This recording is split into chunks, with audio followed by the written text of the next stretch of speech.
为了要对着国际减碳的脚步，台湾定出2050年净零排放的目标。国家环境研究院和中研院长期针对气候变迁的议题伫咧合作，也开发出真侪监测温室气体 PM2.5的器材。为了要整合这研究资源甲人才，双方签署 NOU， 希望讲未来研究成果呢会当成做一个政策的参考。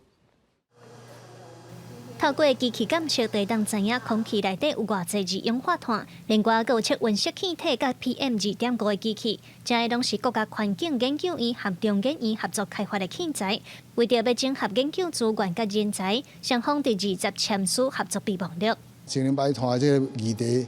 环境中央研究院一向呢，伫这个气候变迁的这个问题已经做久长的一个研究。 那未来呢，阮甲这个中央研究院呢，对这方面的报告研究出来，会使互相啦来讨论看，那这有啥物可以会使个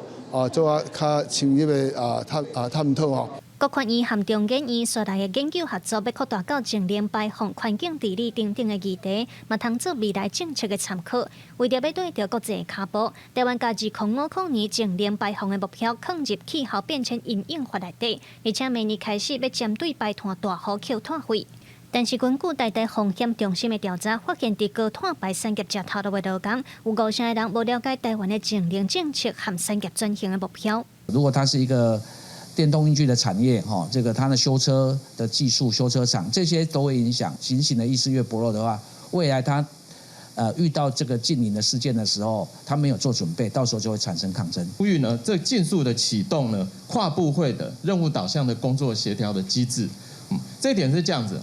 我们常希望说政府不要会修狗聊了，才去这个部会才紧张到哦，原来这件事情跟我近邻有关系哈。 民间团体甲学者拢提出警告，企业面对减碳转型的时，可能会拄到技术的变迁甲裁员，安尼劳工绝对会受到冲击。因建议政府就要成立气候社会基金，也是公正转型基金，协助劳工技术转型、转换头路、稳定生活和社会发展。嘛，希望总统候选人会当针对净零排放提出具体的政见。记者卢尚如、郑俊佑台北桃园报道。